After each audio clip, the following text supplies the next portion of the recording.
Estás escuchando XHNZ 97.3 FM. En esa radio, sintonizando la libertad de expresión. Una estación integrante de la Asociación Mundial de Radios Comunitarias, AMARC, México.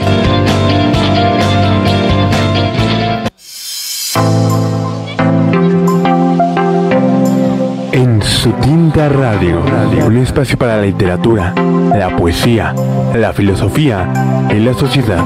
Aquí se lee, se dialoga y se hace humanidad. Bienvenidas y bienvenidos al territorio liberado del pensamiento y la palabra.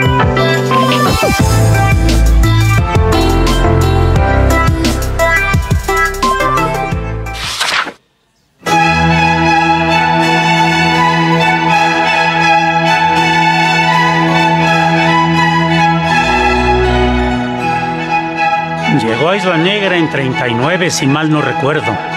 Venía con otros hombres y una mujer que era su esposa, Delia, le llamaba. Yo no la traté, aunque supe que era pintora, mucho más grande que don Pablo, y amiga de los amigos de su esposo. Muchos de ellos, por cierto, renegaron del poeta cuando se divorció de ella. La prefirieron porque consideraron aquello como una traición imperdonable, y es que, según supe, don Pablo tuvo amoríos con doña Matilde, su última esposa, escondidas, mucho antes de pensar siquiera en divorciarse. Cosa que hizo porque al final Delia se fue muy encabronada a vivir a la casa de los Guindos, una que habían comprado entre Neruda y ella. Entonces vino la señora Matilde, pero para ya nunca salir, porque, como sabe, ella fue la última esposa del poeta. Y sigue, y sigue, y sigue. ¿Cómo están, amigas, amigos? Muy buenas tardes, bienvenidas y bienvenidos a una emisión más de En Su Tinta Radio. En esa radio 97.3 del FM, radio rabiosamente digna, radio del oriente de la Ciudad de México, radio donde hacemos comunidad. Comunidad. Nos da muchísimo gusto saludar en cabina a nuestro compañero Abraham. Gracias por tu apoyo, compañero. Y por supuesto saludar a nuestra directora, Rocío Fernández. Rocío, sí. Y a las y los coordinadores que hacen posible que este espacio esté al aire. Este espacio combativo, solidario, y donde vamos a seguir cada vez más fuertes. Hoy, sábado 6 de septiembre de 2025, cielos nublados, casi a punto de la noche, y es todavía la tarde. Nos da mucho gusto saludarle. Estamos su servidor Francisco Vázquez Salazar y el maestro Porfirio García Trejo, quien nos ha leído un fragmento de uno de sus múltiples cuentos dedicados a Todo te lleva Neruda, Porfirio. Pablo Neruda. Te saludo, sí. Muy buenas tardes, ¿cómo estás? Buenas tardes, amigos, bienvenidos. Cuéntame, ¿qué libro fue, qué cuento fue el que leíste? Pues este libro relato? Está calientito todavía, me lo acaban de entregar propiamente. Vean ustedes, se llama Cuentos y Relatos, Porfirio García Trejo. Son cuentos y relatos. Será el último que publique de cuentos y de relatos en estos tiempos, porque hay muchos de poesía, entonces ya voy a dedicar un poco más a la publicación de poesía. Pero hay que promoverlo, hay que sacarlo, sí. Hay que presentarlo en diferentes espacios, sí. Porque contiene, como su nombre lo indica, 7 cuentos y 4 relatos, 11 en total. ¿Y qué diferencia hay entre un cuento y un relato? Ya lo hemos dicho aquí en más de una ocasión. El cuento es un relato precisamente, pero muy breve, sí, que maneja una sola historia, una sola anécdota, en tanto que el relato es un cuento largo, por así decirlo, que maneja varias anécdotas, varios sucesos, y es más extenso, obviamente, hay mayor cantidad de personajes por lo general, y se asemeja más a una novela, el relato, en tanto que el cuento no, se aleja mucho de la novela. Sí. Pues trae cuentos y trae relatos, nada más que la diferencia, por así decirlo, de este libro con respecto a sus hermanos, porque tengo ya 6 libros de cuentos publicados, este sería el 6º. Ok. Este se diferencia en que los cuentos que incluyen no son cuentos realistas, sino que son imaginativos. La fantasía es la que predomina. Lo de Matilde y lo de bueno, sí, ese es un relato. Otra señora. Delia, exacto, pues sí fue real. Eso sí, claro. Como dicen, ningún cuento, por fantástico que sea, se desprende totalamente de la realidad. Y al revés, por muy realista que sea, no deja de ser fantástico. Muy de acuerdo. Pues mira, Porfirio, vamos a dedicarle un espacio a este libro, a este nuevo libro, el sexto de cuentos, ¿no? Me surgieron muchas preguntas a partir de que recientemente, ¿qué será? Unos meses presentamos aquí el inmediato anterior, que es Neruda. De Pablo Neruda. Neruda, Tentativa de un hombre infinito. Tentativa de un hombre infinito. Entonces, a partir de eso me vienen muchas preguntas, pero a ver, no voy a caer en la tentación, lo vamos a dejar para las próximas semanas. Está muy pendiente, porque vamos a decir dónde se va a presentar este libro. Sí. Va a ser aquí en Ciudad Nezahualcóyotl, por supuesto, y pues vamos a invitar al público a que asista y que tenga la posibilidad de llevarse su ejemplar gratuitamente, ¿no? Claro. Así que vamos a tenerlo ahí con la velita encendida. Sí. Hoy vamos a hablar, tenemos de invitado, no debe tardar en llegar, el maestro Arturo Ortiz, quien fue exdirector de este Centro Regional de Cultura de Ciudad Nezahualcóyotl, desde donde estamos transmitiendo, un centro que es del Gobierno del Estado de México, infraestructura del Gobierno del Estado de México para impulsar la cultura en este lado del Estado de México, pero además un gran promotor de la cultura y del trabajo comunitario desde la cultura. Entonces, la verdad es que va a ser una charla muy interesante, no se despegue, esté con nosotros, y también vamos a tener la llamada más adelante de nuestro compañero Daniel Samperio, quien nos va a hablar de algo donde se ha venido sin querer queriendo especializando Daniel, esta parte de el arte, la cultura y su impacto social también, su construcción social. Ya veremos cómo lo desglosa. Así que, Porfirio, en lo que llega nuestro invitado, quisiera aprovechar el tiempo para preguntarte, además, o más bien, a raíz de lo que has leído, sin entrar al libro, por lo que decías de la casa donde se va a refugiar Neruda. Delia. La de los guindos. De los guindos, exactamente. Y la forma como lo narras, la casa como un refugio. Recientemente leía que la poesía y la habitación del ser humano comparten esta parte de refugio, de acogimiento. Esta figura, sin querer queriendo, la consigues así, pero tú piensas esto de que poesía y habitación del ser humano son tan parecidas por lo que responde al cobijo, al calor, Yo pienso ¿Cómo sería la similitud?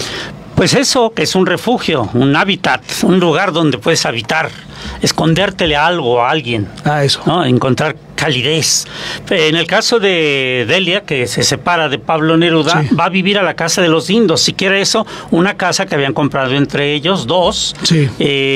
Porque Neruda, si recuerdas, se caracteriza por ser coleccionista de cosas. Sí. Que los caracoles, que los libros, que las botellas. Temas del mar asociados. Sí, el mar se ha asociado. Pero era un coleccionista terrible de muchas cosas, entre otras casas. Casas. Yo no sé si eso es colección o es capitalismo salvaje que tanto combatió. Son provocaciones, porque llegó a tener 5 o 6 casas. Sí, pues con la de los guindos 6. 6, así es. Y todas turísticas. ¿Y todas qué? En balnearios, en zonas turísticas, la mayoría. Santiago, Valparaíso. Sí, en Santiago, Valparaíso. Isla Negra. No, sí, es cierto. Sus inversiones no eran menores. Y una en Francia. Además. La Manquel se llama. Entonces imagínate, Porfirio, cuando decimos esto, recientemente mi hija, híjole, no sé si contar esta anécdota o esta situación, porque igual, no de mi hija. A ver, un alumna me platicaba de su profesor de literatura y como en esta fascinación, generalmente quien es profesora de literatura conecta muy bien con los jóvenes cuando lleva muy bien sus clases. Tú lo has sido. Sí, sí. Los chicos te siguen, están pendientes de ti, entienden el valor patrimonial de la palabra, la transformación que les viene desde el momento en que tienen contacto con algo, con alguien que les abre fronteras muy inmediatas a ellos, en fin.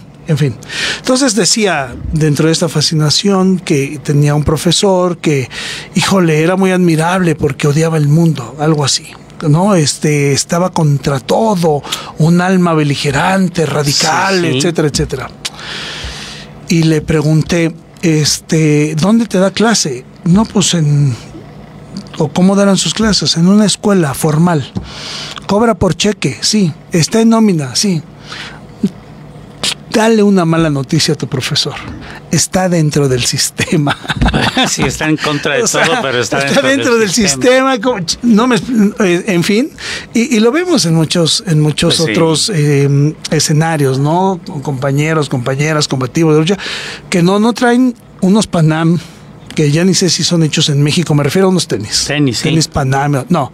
Traen Puma, Adidas, Nike, o sea, Nike, etcétera. O sea, son de importación. Por Dios santo, ¿no? Ajá. Entonces, un poco por el tema provocando lo de Neruda. Sí, 6 casas, ¿quién demonios? 5, creo. 5, bueno. La de los Guindos, por cierto, se la cede a Adelia. Una vez que se divorcian y ella va a refugiarse a esa casa, él la cede con gusto. Sí. Es tuya, pues. Ya. Renuncia a ella. Sí. Para entonces ya tiene la de Isla Negra.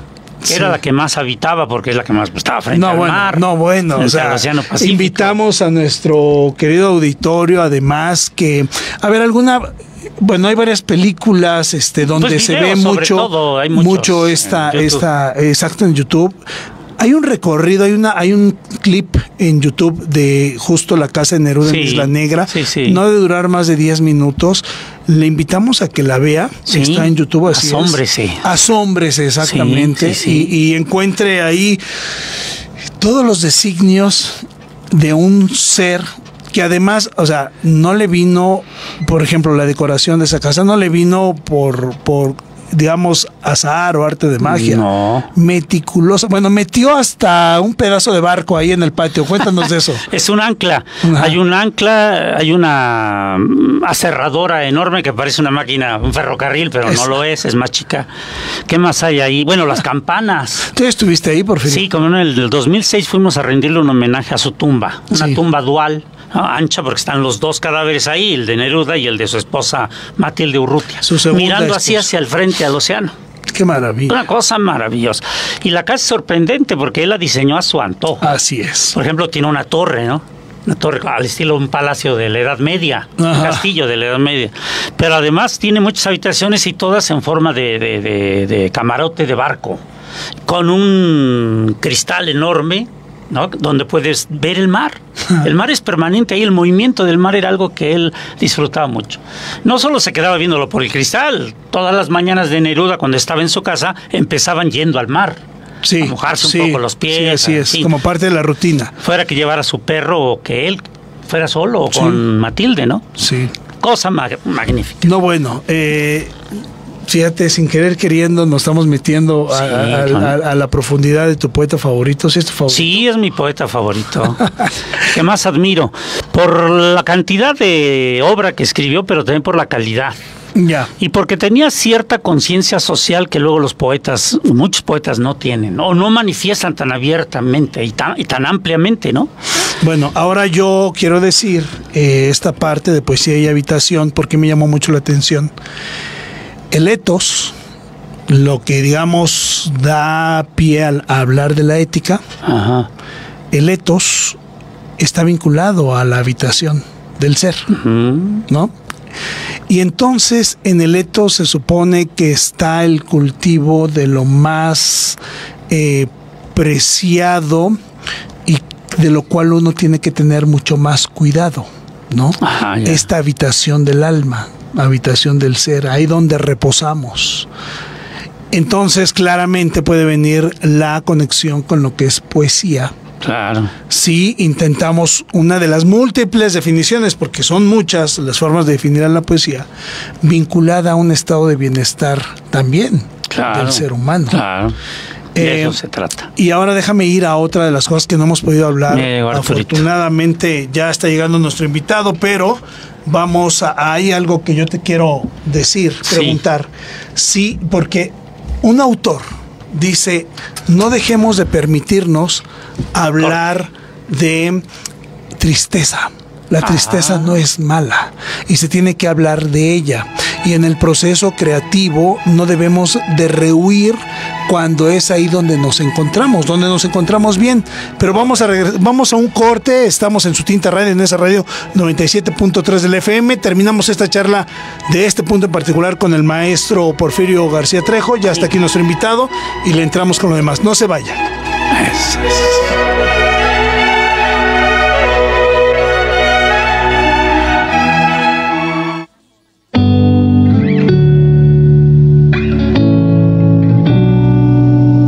Vamos a un corte de estación. En Su Tinta Radio ya regresa con más pensamiento y palabra. Habla Claudia Sheinbaum Pardo. Somos un gobierno con principios y con causas. Nos guían las grandes culturas originarias, nuestra historia y la máxima de por el bien de todas y todos, primero los pobres. Seguir disminuyendo la pobreza con prosperidad compartida. Gobernamos con honestidad y amor al pueblo. Hoy México es más libre, soberano, justo y democrático, con mejores salarios, programas de bienestar e inversión. El país tiene rumbo. Con principios de honestidad, la transformación avanza. Primer informe. Estamos transmitiendo en la frecuencia 97.3 FM desde el Centro Regional de Cultura de Nezahualcóyotl, ubicado en Cuarta Avenida, esquina Francisco Zarco, Colonia Virgencitas, en Nezahualcóyotl, Estado de México.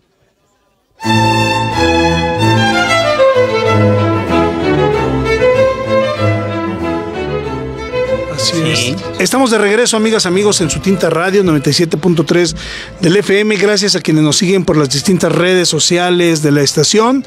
Acuérdese que estamos también migrando hacia la página de Facebook de esa radio 97.3 comunitaria. Ya, suscríbase ahí, síganos, déjenos sus likes, etcétera, que es donde seguramente no en mucho tiempo ya vamos a estar interactuando cada vez más por esta vía. Por lo pronto también nos puede llamar al teléfono en cabina 5528. No me lo sé. 22. Ahorita nos lo va a pasar aquí, querido. Confío en tu memoria. 22. Ahorita nos lo va a poner, ¿no? Pero bueno, ya está aquí con nosotros el maestro Arturo. Antes, Porfirio, antes de irnos al corte, te decía el tema de la tristeza como la otra forma de creación, hablando del bienestar que da la poesía. La pregunta es, ¿puede desde la tristeza, el acto creativo que da la poesía, generar un estado de bienestar siendo tristeza? Sí, porque la poesía también sirve de desahogo. Como gritar o qué sé yo, ¿no? Otras acciones que el hombre usa para desahogarse, la poesía también. Por eso dicen, es más fácil que haya poemas de tema triste que de tema alegre, feliz. Sí. Y es cierto, ¿eh? Por el desahogo. Sí, el desahogo, sí. ¿La alegría no debe desahogarse? No, si la conservas dentro mejor. ¿Cómo? Y entonces nos privamos. Bueno, el teléfono es 5522-280133. 5522-280133. Llámenos, interactúe con nosotros, pregúntele algo a nuestro invitado. Y Porfirio, pues vamos a hablar con un personaje que tiene una larga trayectoria en la promoción cultural, desde distintas trincheras, vecino distinguido de Ciudad de Nezahualcóyotl, por supuesto, respetado por los grupos culturales a lo largo de los años que han estado haciendo esta parte de la historia de la ciudad, que es en la parte de la cultura, de la construcción de comunidad, construcción social, etcétera. Y pues nos da muchísimo gusto, maestro Arturo Ortiz, que esté con nosotros. Bienvenido. Gracias. Porfirio. Para platicar precisamente de la promotoría, ¿no? De la promotoría cultural, a la cual él ha dedicado, pues yo creo que la mayor parte de tu vida. ¿Cuántos años, maestro? Efectivamente, pues sí han sido ya unos buenos años. Hace 5 años eran 40. Son 45 años ya y tiene 50 de edad. Tengo 50. Desde hacer cultura aquí y difundir la cultura en los chichicuilotes, en la laguna de aquí de Chahualcoyotl. Sí. A ver, cuéntenos esa parte. ¿Hacía cultura en la laguna? En la laguna. ¿Cuál laguna? Fíjense que era interesante porque no era únicamente una laguna. Este espacio, lo que era el lecho, lo que iba quedando del lago de Texcoco, cada vez más y más reducido. Sí. Primero decíamos cuando entramos a recoger chichicuilotes. Sí. Después vino el relleno sanitario. Cuando el relleno sanitario, la gente empezó a tirar basura, o los camiones recolectores iban y depositaban ahí la basura. Terrible. Y algo muy interesante que a mí me tocó vivir fue con la Unión de Recolectores de Ciudad Nezahualcóyotl. En aquel tiempo el líder de ese espacio era Celestino Fernández Reyes. Y con Celestino Fernández Reyes, aquí junto a la Casa de Cultura, precisamente está un espacio que se llama la Casa del Recolector. ¿Sí? Y esa Casa del Recolector, ahí yo me acerqué con él y empezamos a generar entre los trabajadores de los recolectores de basura educación para adultos. Empezamos a trabajar lo que fue social. INEA, claro. ¿Verdad?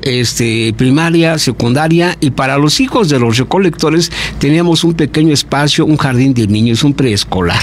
¿Ya oficializado?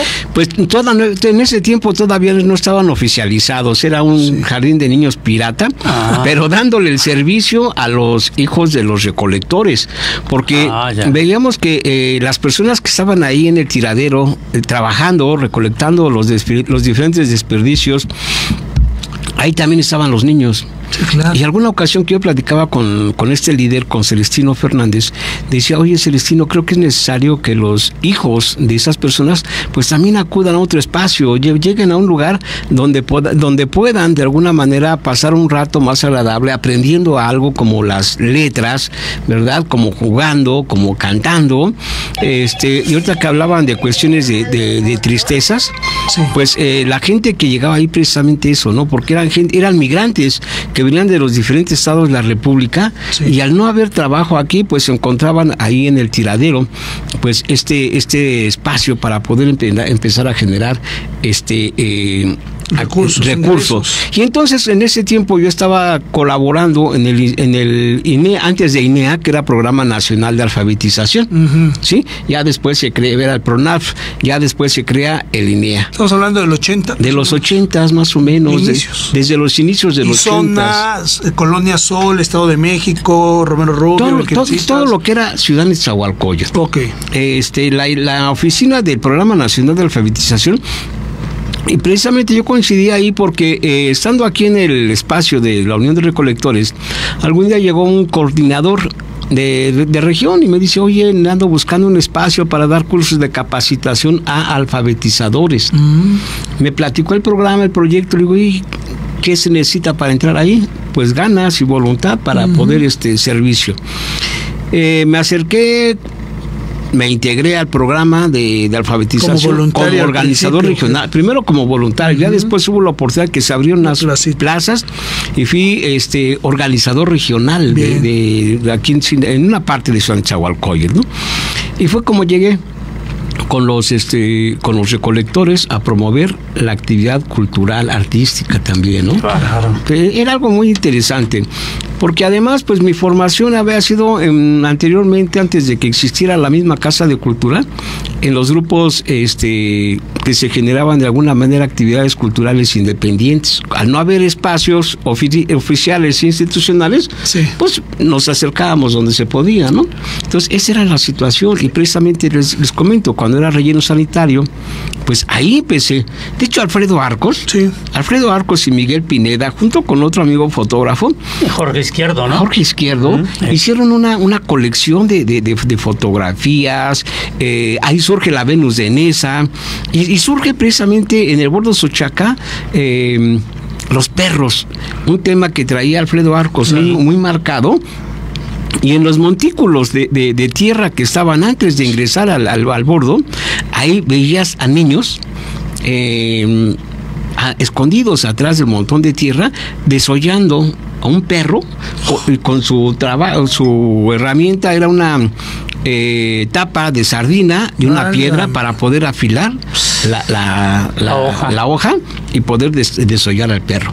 Y dice uno, ¿y para qué quieren esto? De hecho, Alfredo Arcos, cuando hizo su exposición de perros, la primera exposición de perros que hizo Alfredo Arcos, la hizo aquí en el Centro Regional, o en la Casa de Cultura que era en aquel tiempo. Y algo trabajaba, creo que él trabajó algo sobre una salida de perro también. Porque las salidas del perro, los niños las vendían y se compraban esas para hacer panderos. ¿Sí?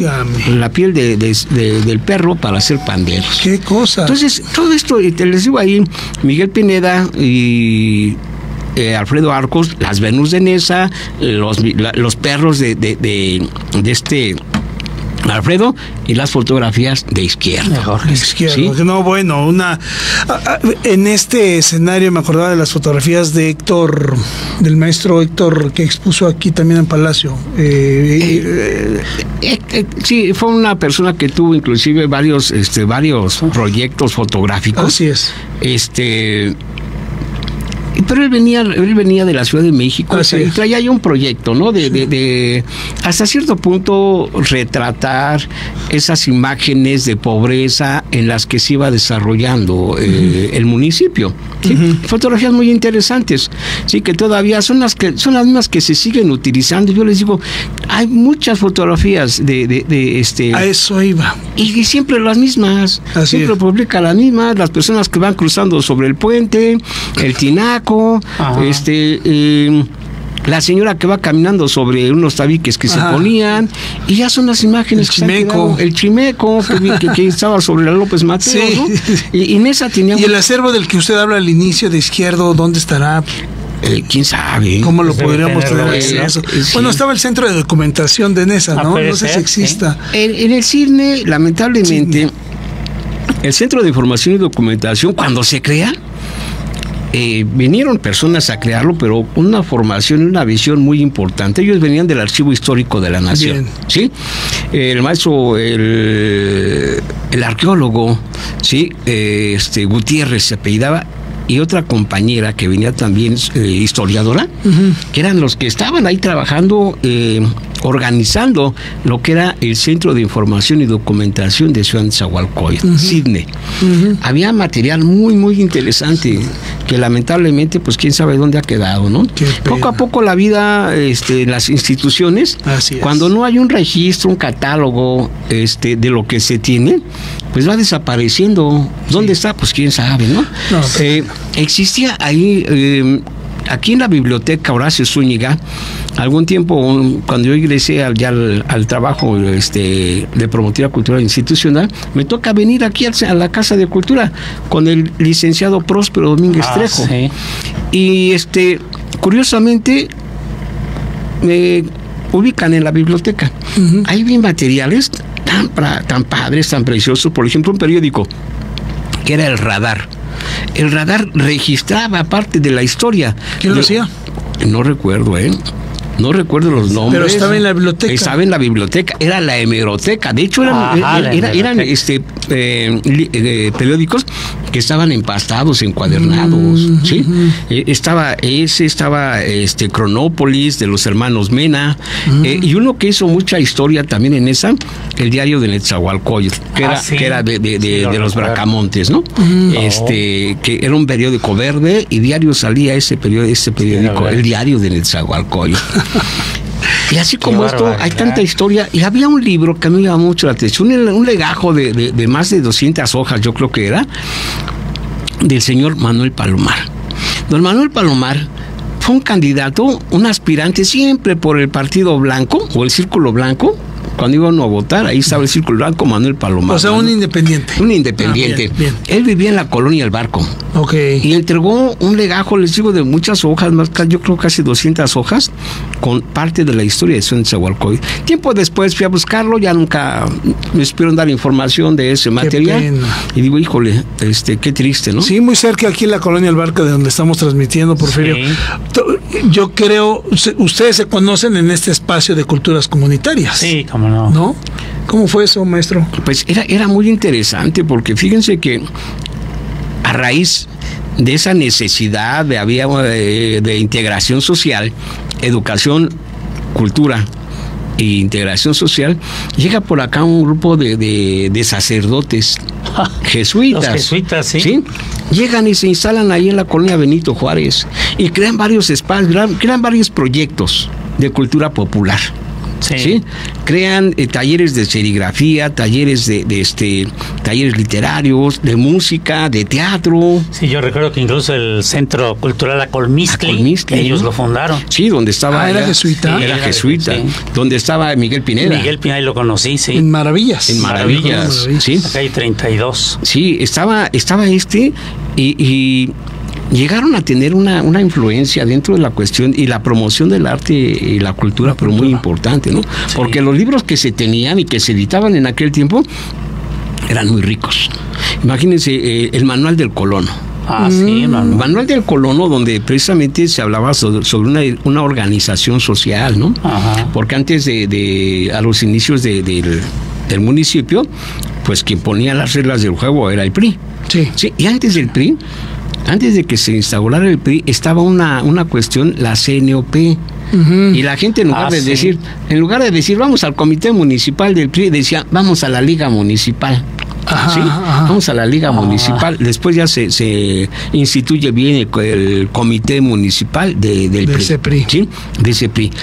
Pero cuando llegan los jesuitas empiezan a ver esa situación del problema que había de desarticulación social. Ellos empiezan a través del arte, a través de la cultura, de la música, de los espacios, a impulsar. ¿Sí? Como ese Manual del Colono, había otro manual que había sobre salud ¿Cumplen su objetivo de algún modo estos espacios en el momento en que, o sea, cuándo lo dejan y si cuando lo dejaron ya había cubierto ciertos objetivos? Ya estaban cubiertos, ¿no? Para eso ya precisamente lo que era el CEPAC. Antes de ser secos, ¿no? Que era el Centro de Estudios Populares. ¿Sí? Asociación Civil. ¿Quién lo traía? Los jesuitas. Los mismos. Ellos, ahí en la calle de Pajarera, en Pajarera número 29, tienen ubicada la comuna Canitzio. Y la comuna era precisamente donde estaba la administración de todos estos proyectos sociales. ¿Cuántos habrán llegado a ser, maestro? Eran pocos hasta eso los jesuitas. Yo creo que los que ellos llegaron a ser aquí, unos 8 los que... Centros culturales. Centros culturales. Centros culturales estaba Acolmizcli, estaba Cerritro Urbano, ahí en la central. Sí, en la central. Estaba aquí en Netzahualpilli, aquí aquí en el Estado de México, en la calle 27, Netzahualpilli. ¿Libertad no era de ellos? Libertad sí fue de ellos también. También. Pero aquí en el Centro Cultural Libertad pasó algo muy interesante. Cuando el Colegio Patria, que era también un colegio privado de ellos. ¿Hay por Villada? No, este es el Colegio Patria, otro. Estos son empresarios nezahualcoyenses. El otro Colegio Patria, que estaba en la Ciudad de México, creo que por consulado, no sé por dónde estaba. Los jesuitas tienen su reunión a nivel nacional, internacional, su conclave, y dicen, ¿saben qué? Pues creo que estamos trabajando para los ricos, ¿no? Sí. En lugar de cumplir con la misión, que era lo que teníamos los jesuitas. Y el Colegio Patria lo cierran, lo venden, y la biblioteca que estaba en ese colegio la traen aquí, al Centro Cultural Libertad. Y ahí el que tú lo conociste, Porfirio. Exactamente. ¿Eras usuario de ahí tú? Era una iglesia. Estaba la iglesia, estaba en el atrio. ¿Qué iglesia? ¿La de Maravillas? Es la de Cristo Rey. Está aquí muy cerquita, como a 200 metros. Como a 200, 300. ¿Es sobre la Cuarta Avenida? Sí, sobre la Cuarta Avenida. ¿Aquí al lado del mercado? No, más adelantito. Más adelantito. ¿Sí? Okay. Entonces, ahí se pone la biblioteca y era completa, ¿no? Se traslada esa biblioteca a la colonia. Ni el ayuntamiento tenía esa biblioteca. No. El ayuntamiento tenía únicamente un espacio ahí en el Palacio Municipal, que era la sala de lectura 09, y ahí tenían como 4 o 5 estantes.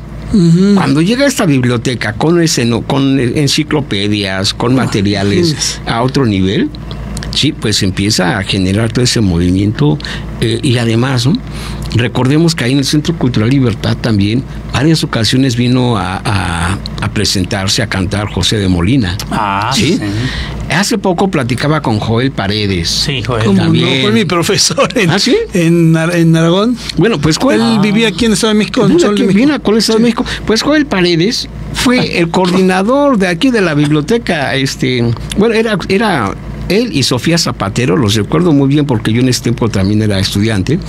Y ellos eran los que coordinaban la biblioteca de aquí del Centro Cultural de Libertad, ¿no? No, bueno. Entonces, hace unos días que platicaba con Joel Paredes y nos acordábamos de todo el movimiento social que hubo en esa colonia, Estado de México. Porque esa colonia hubo un detonante muy importante. ¿Más que cualquier otra de aquí en esa? Yo creo que sí. ¿Por qué? ¿Por qué ese fue el núcleo? Mira, ¿por qué? Llegan los sacerdotes jesuitas y llegan un sacerdote italiano, dos sacerdotes italianos, ¿sí? Pero también con la visión de crecimiento, desarrollo, impulso hacia la comunidad, ¿no? Y empiezan a trabajar. Crean cooperativas, ¿sí? Crean cooperativas, talleres de costura para las señoras, sí. Crean colegios, crean escuelas y Crean periódicos, ¿no? Sí.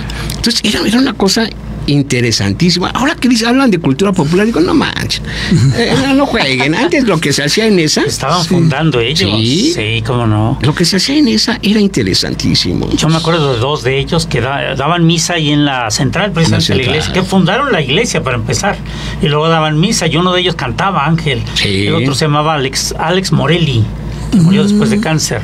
Pero ese Ángel, el otro, llevaba su guitarra español. Les enseñaba canciones, pero no eran las canciones que todas las iglesias cantan. No, además imagínense en ese tiempo algo que se detonaba con los sacerdotes, y aquí en la colonia Virgencitas llegó un grupo de sacerdotes misioneros comonianos. Entonces también uno de ellos, el padre Flaviano Matuli Valente, periodista, y empieza a hacer trabajos también de integración social, empieza a traer a los muchachos. Bueno, Roberto Risco, nuestro amigo de teatro, sí, aquí en Nesa, no. Llegó a trabajar aquí a esta parroquia de Nuestra Señora de Guadalupe a crear un grupo de teatro juvenil en ese tiempo, ¿sí? Es cuando Roberto se empieza a involucrar en todas estas cuestiones, okay. ¿Sí? Y les digo, era tan interesante porque el momento... Bueno, traían estos sacerdotes, traían a jóvenes de la universidad también, de la Ibero, para que vinieran a hacer servicio social aquí. Hay el registro de que la hija de don Lorenzo Servich, Marinela, hizo servicio social con ellos aquí, y está documentado, ¿no? Sí, bueno, es que aquí pasan tantas cosas. También el tema de doña Elbester Gordillo, que dio clases acá aquí en la 27. En la 27, ¿no? Sí. Y así que por favor ponga mucha atención a este lugar tan amado. Les digo, precisamente ahora, la situación ahora de Nesa, la historia que traemos en Nesa, y que ayer platicaba con un profesor, es que no sé por qué a los cronistas no les ha gustado platicar de la verdadera historia de Nesa. Si es que la conocen, ¿no? Exactamente. Es un tema de la conocen, la desprecian o la desdeñan o no la conocen. ¿Qué es? Pues sí la conocen. La situación es que también, como son cronistas institucionales, ya, claro, pues tiene que ver lo que te marca, ¿no? Sí.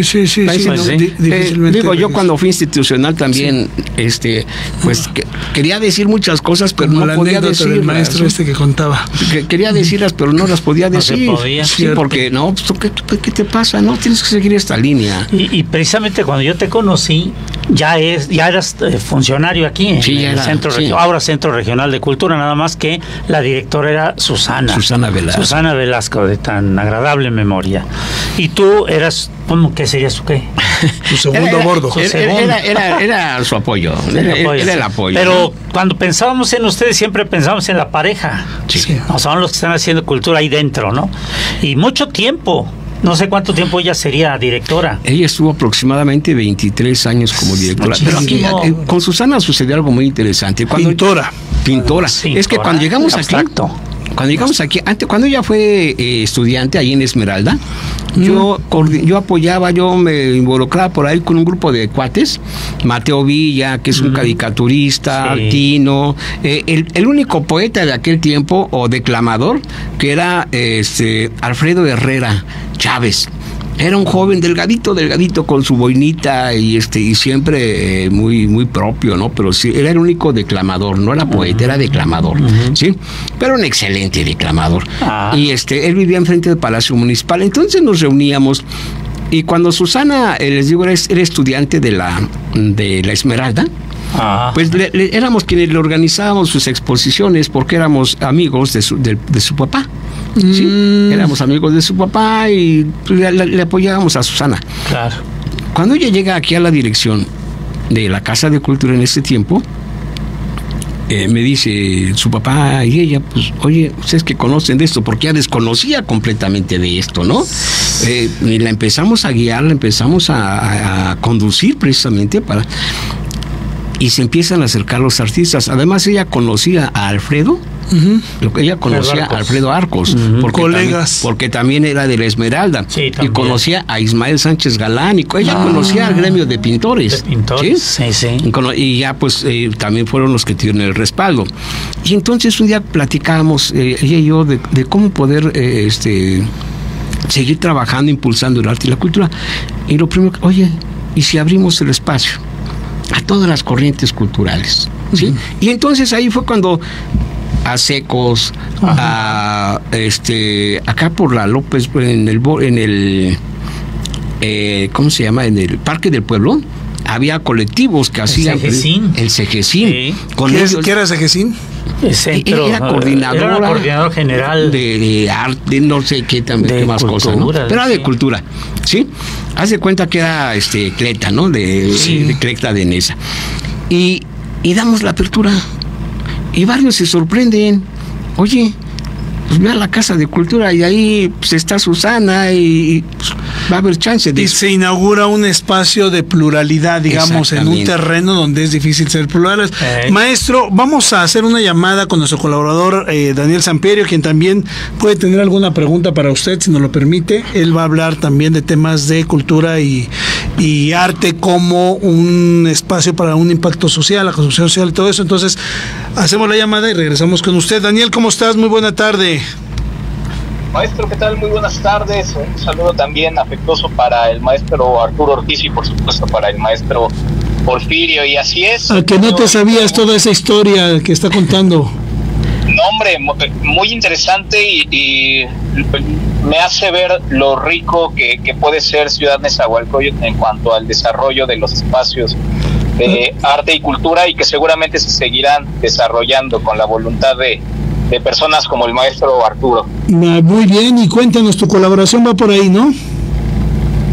Correcto, sí, más bien mi colaboración tiene que ver con alguna numeralia relacionado a cómo los artistas, tanto plásticos, musicales, en fin, todo lo que engloba el tema de artistas, se adaptaron posterior a la pandemia en torno a su participación, a su promoción cultural pues ahora sí que en los espacios, de cómo llegan al público, porque posterior a la pandemia se generó un paradigma completamente diferente. Es decir, si antes íbamos a la galería o antes íbamos a la sala de conciertos, si antes íbamos a las casas de cultura, a los teatros, a raíz de la pandemia cambió la manera en que los artistas tuvieron que mostrar su trabajo, y eso por supuesto impactó en el entorno digital. Simplemente para que nos demos una idea, el 82% de los artistas, esto de acuerdo con una agencia que se dedica al tema de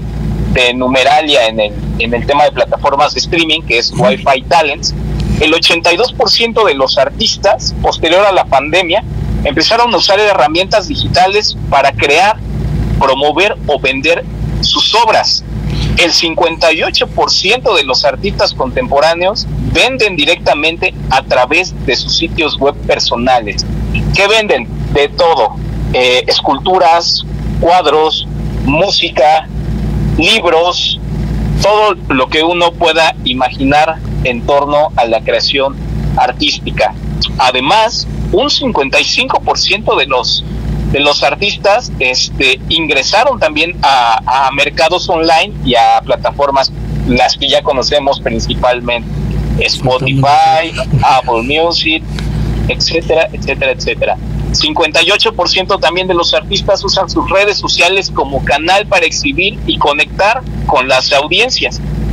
Y en 2023, el 40% de los artistas utilizaban plataformas online exclusivamente para vender su obra. Además de que un 65% de artistas emergentes dependen en gran medida, escuche bien, dependen en gran medida de las plataformas para obtener visibilidad.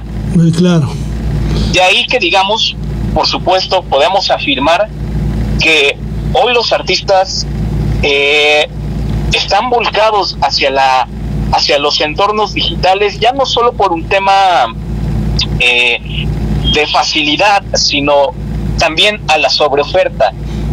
Esto yo no sé hasta qué punto pueda ser bueno o malo, seguramente el maestro Arturo Ortiz nos lo responderá, porque antes, bueno, podríamos decir que la cantidad de artistas pudiera ser regular, normal, no sé qué adjetivo utilizar. Sin embargo, hoy las nuevas tecnologías hacen que prácticamente cualquier persona pueda generar cualquier tipo de arte.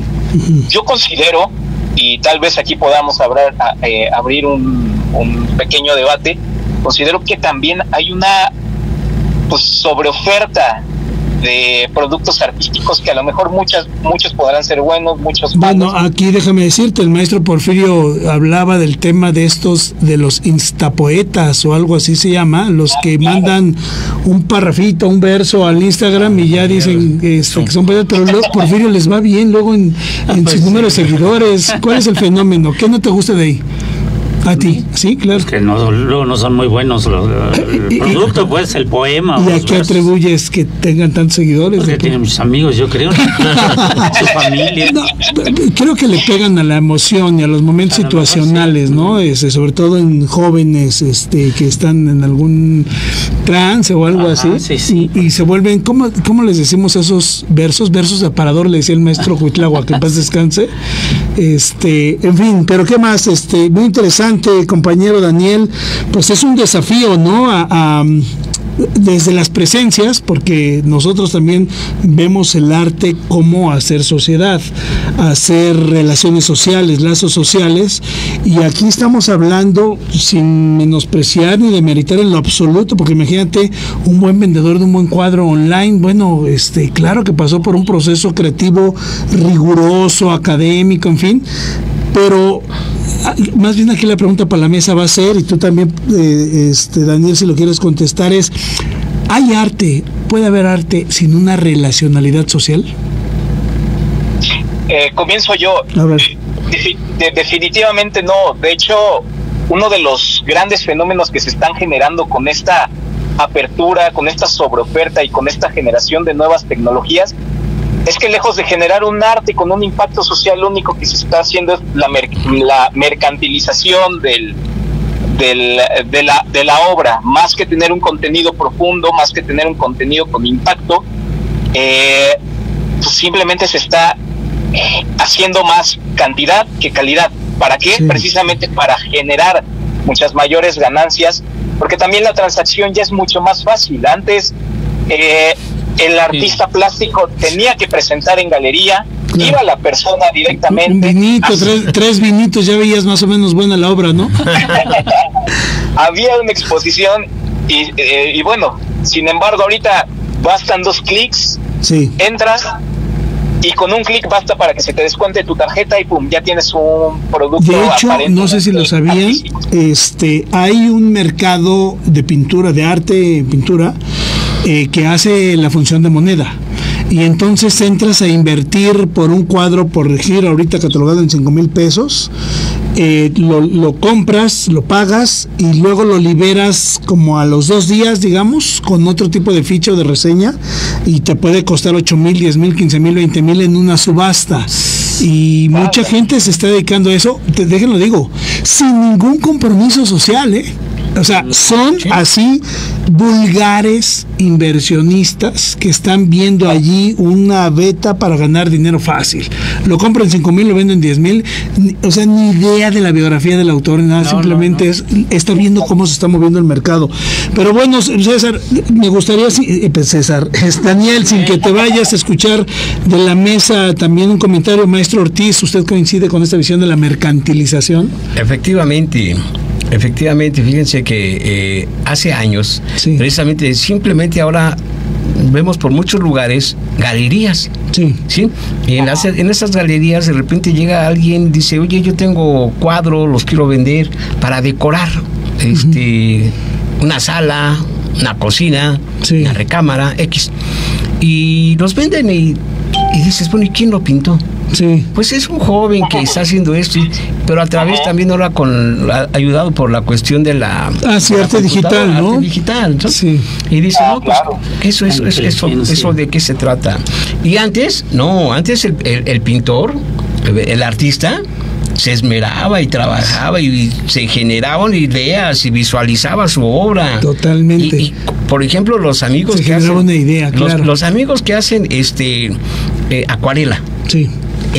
Para mí la técnica de la acuarela es una de las más difíciles, porque cuando la acuarela está fresca, cuando están haciendo el proceso, está completamente transparente. Sí. Pero ¿cuál va a ser el tono que te va a dar cuando esté seca? ¿Sí? Y luego que se te expandió la mancha. Y ya el artista desde ahí está batallando, trabajando, creando y visualizando cuál va a ser su resultado. Muy bien, ¿sí? Porfirio, te voy a llevar a los espacios que nosotros hemos estado cerca. Te acordarás que fundamos el Foro Libre, ahí en Sor Juana, donde, bueno, ahí hacíamos música, teatro, alguna exposición de pintura llegó a ver, en fin, y también éramos recurrentes visitando a nuestros amigos que estaban en el Jardín del Arte, ahí en López Mateos, Sor Juana o López Mateos, el Camellón, sobre Pantitlán, exacto, donde estaba la escultura de La Paz. Sí, es correcto, y yo recuerdo a Alejandro y a toda esa banda de compañeros pintores. ¿Tú ves que eso se diluye frente a este tipo de... o esto es solo una opción? No nos dominará. Por supuesto, pero ¿qué pasó? Están jalándote los espíritus chocarreros. Es una opción, pero creo que sí sucumbe esta otra opción, ¿no? Sí. Es decir, no había otra antes y acudían a eso porque era obligación. Ahora hay otra opción, hay dos. ¿Cuál funciona más? Sería, pero es mucho más mercadotécnica. Esta última que están hablando ahorita que la antigua, ¿no? Tú vas por la función social del arte. La antigua estaba en vivo el cuadro, lo podías apreciar muy bien. Si te jalaba, pues lo comprabas. Hoy día ya no, porque lo ves en la pantalla. Creo que coincidimos, compañeros, que hay una función social del arte que hay que defender, y eso es una buena empresa que tenemos por delante. Daniel, muchísimas gracias, agradecemos tu conexión, por supuesto, y nos estamos escuchando la próxima semana. Claro que sí, maestro, un placer, y un saludo a nuestro invitado, querido Arturo, y también, por supuesto, al maestro Porfirio. Gracias, Danielito. Órale, pues, gracias, Daniel, buena tarde, buen provecho. Y para ir cerrando, Porfirio, ¿alguna pregunta? Sí, entonces tú empezaste en la promoción cultural oficial, digamos, con esto que nos decías de que te pidieron que entraras aquí al ahora Centro Regional de Cultura para apoyar a la nueva directora que era Susana. Ahí empezó. No, yo empecé desde antes. Yo estuve en la segunda administración de este espacio con el licenciado Próspero Domínguez Trejo, allá por 1982. ¿Qué hacías ahí? Pues era ayudante general, pero Próspero era una persona tan culta, tan abierto, que a mí me dio muchas oportunidades. Creo que tuve una de las oportunidades que muchos no tuvieron, de conocer, por ejemplo, a don Octavio Paz. No, bueno. Así, ¿En dónde? ¿Cómo? ¿En dónde? En Miscuac, porque en su casa, precisamente, Próspero, fui mensajero de Próspero, me dio un paquete, un sobre, porque también Próspero era poeta. Sí, yo tengo un libro de él. Y claro, de Luna. Sí, exactamente, sí. Y entonces me dice, llévale esto al maestro, pero se lo vas a entregar en su propia mano. Caray, pues, vamos a ver qué hacemos, ¿no? Ajá. Me fui, tomé el paquete, llegué a la dirección, toqué la puerta, y ya sale la señora que apoyaba ahí en los aseos. Vengo a buscar al maestro Octavio Paz. ¿De parte de quién? De parte yo soy Arturo Ortiz, de parte del licenciado Próspero Domínguez. Pase, lo está esperando. Bueno. Me pasaron a una mesita ahí en un jardincito, ¿sí? Y me invitó a desayunar. Me llevaron un cafecito, me llevaron un panecito muy rico y unos chilaquiles. Entonces, pues, maestro, el licenciado Próspero manda esto. ¿Cómo está Próspero? No, pues muy bien. Entonces tú eres colaborador de él y empezamos a platicar sobre la cuestión de Ciudad de Nezahualcóyotl. Qué bárbaro. ¿Sí? ¿Y qué tanto sabía don Octavio de nosotros? Pues Próspero era un gran promotor de los artistas de Ciudad de Nezahualcóyotl. Sí. De hecho, Próspero también, al mismo Alfredo Arcos, Próspero lo estuvo impulsando en un momento. Próspero era una persona tan aferrada. Pero él que era director de aquí de la Casa de Cultura. Él era director de la Casa de Cultura. Él era licenciado en Relaciones Internacionales. ¿sí? Mira, sí. Pero era de esas personas que cuando se proponía algo, lo lograba. Sí. Alguna ocasión me comentaba Susana Velasco, precisamente, que alguna ocasión fue a buscar a un maestro que coordinaba al grupo de los Fridos, ¿sí? Ahí en Esmeralda. Dice, mira, yo llegué y Próspero estaba ahí en unas piedras que estaban afuera de la escuela, unas piedras de mármol. Y me preguntó, oye, ¿ya llegó el maestro Arturo de los Fridos? No sé. Si está, le dices que lo estoy esperando aquí afuera. Susana se retiró aproximadamente a las 12 del día y dice, y ahí seguía Próspero. Claro. Era una persona que alguna ocasión comentaré también sobre cómo llegó Rufino Tamayo y Olga. Sí, es cierto. Pues realmente hay mucho que puede hablar. Hay que invitarlo nuevamente, el maestro Porfirio, por favor, porque no vamos ni terminando el inicio. No, y lo que está haciendo ahorita, ¿no? Por es eso, muy importante, ya ahora jubilado. Tú nos dices cómo nos organizamos. Pues si pudieras, Arturito, la próxima semana. Vamos a ver cómo nos organizamos. A lo mejor vamos poniendo unos en el tiempo de sus programas. Dedicamos un sábado, pero ya con un tema específico. Les podría decir cómo embarcó en buena onda, Próspero Domínguez a José Luis Cuevas para que expusiera aquí, en la Casa de Cultura. Hay muchísimo que hablar. Utilizó al maestro Fernando Gamboa, que era el director del Museo de Arte Moderno en la Ciudad de México, para que nos hablara sobre museografía. E invitó a José Luis Cuevas. Y estando José Luis Cuevas ahí en el auditorio, le dice Próspero, bueno, aprovechando que está el maestro José Luis, pues ¿por qué no nos presta una exposición de su obra, no?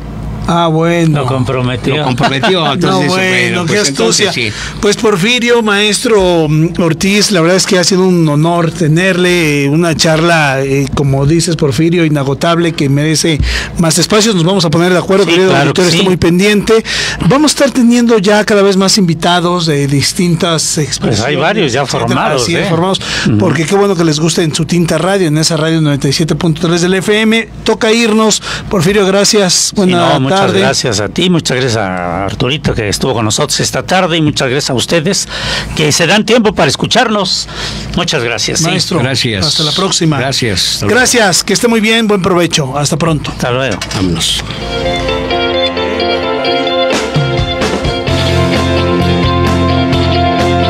Estás escuchando XHNZ 97.3